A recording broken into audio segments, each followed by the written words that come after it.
So last year you swam the 100 breast and you weren't very happy with how you swam it. After the race today, you still didn't look thrilled, even though it was a new record. How'd you feel about it? You know, I kind of expected more from myself. You know, it's still a best time, which is great, but I was really hoping to go 55. I've been talking about 55 for a long time, so you know, still, I guess I'm happy with a best time, and it's a new American record, so shouldn't be too upset about it. But I just kind of expected more from myself. Yeah. Ray was talking earlier about what it's like to motivate you and how he's working to try and find ways to push your buttons, especially when, like this year in the 100 breast, you probably won't race anyone on your level all year. So how has he tried to do that, and how have the coaches tried to do that, and what do you think are the ways to get you to really be more motivated? Yeah. I don't know. It's kind of weird trying to motivate me when I am racing the clock, but usually he just tries to like really put a lot of pressure on me because that's when I swim really well. Like, for example, I swam really well in the relay because it was like, you have to go or you're not going to do well. But it kind of involves beating the boys. He told me a couple months ago, he said, I'm going to quit coaching if you don't go 55, so I might be looking for a new head coach position soon. We'll send out applications. Yeah. No, don't. I need Ray. But yeah, it's just little odd ways. We like to play games, especially in prelims. Like tonight, try to name a split. Yeah, like try to name a split. Why not? Might as well. Keep it entertaining. Try something new. So just kind of weird things like that. So he said it's hard for him to motivate you. Do you find it challenging to motivate yourself? Yeah, sometimes. I mean, it is what it is. You know, I've raced it. This is my third NCAA, so it's obviously not as special as my first NCAA's was. And, you know, after racing at the Olympics and at Worlds and, you know, all these different meets, it is kind of hard to get up sometimes, but, you know, it is what it is, and you got to get up and swim for your team and swim for yourself and go fast. You mentioned that relay. You have a history of not being as strong on relays, and this was something else Ray discussed. Yeah. How he says you're working to be able to put that pressure on yourself in the relay situation, and you said you felt that tonight. So how'd you do that? And obviously, you know, guys went faster than the previous record. Yeah. You know, I know, especially in that medley, for our team that we have to get ahead the first 100 because that's where we're strongest. You know, Allie's a phenomenal 50 backstroker, and then I obviously has my 50, and then the back two legs are good as well, but not as good as the front half. So I know I'm going to have to do that for my team and get up and go as fast as possible and get as far ahead as I can. So I think that's good to put pressure on myself that way. I know you guys really wanted those relays, but being second and third, again, breaking the previous record, is that something you can still take a lot of pride in? Yeah, definitely.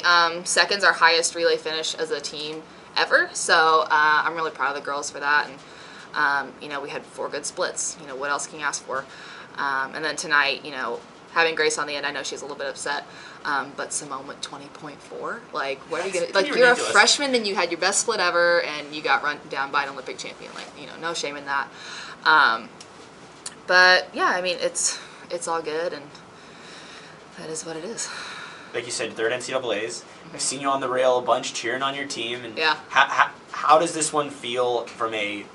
I'm older. I'm a junior, and from a really trying to be invested in what's going on with the Hoosiers. Yeah, it's really weird because like my freshman year, like including the Olympics, like I was so the newbie, like I had no idea what was going on, such a rookie. I was just excited to be there, and like instantaneously I went from the rookie to the veteran.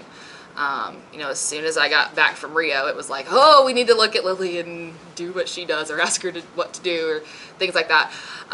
So it was really like it just switched all of a sudden, and I really like being in that role. You know, people come ask me questions. I don't care. That's fine. Like, I have experience. I want to share my knowledge with you, and but it's really cool just seeing the team doing so well, and you know, we're getting better as the meet's going on, like usual. So pretty good. Speaking of which, Ray mentioned that you've been working on your 200 a yes. lot. What are you excited about for tomorrow?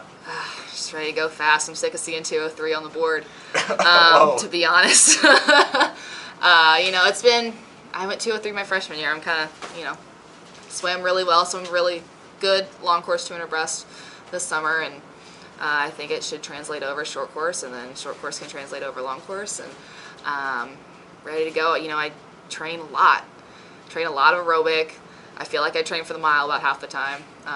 You don't want to see me swim the mile.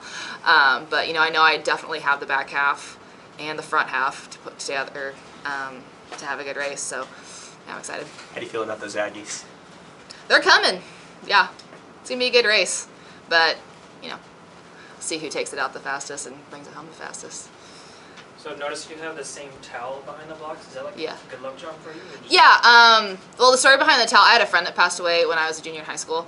And her mom sent me the towel, and it says melaniesthebomb.com, which is like their fund for her in her honor. So I bring the towel with me everywhere, and it's like she's with me the whole way. So that's kind of the story behind the towel. What advice do you have for kids who want to be swimmers?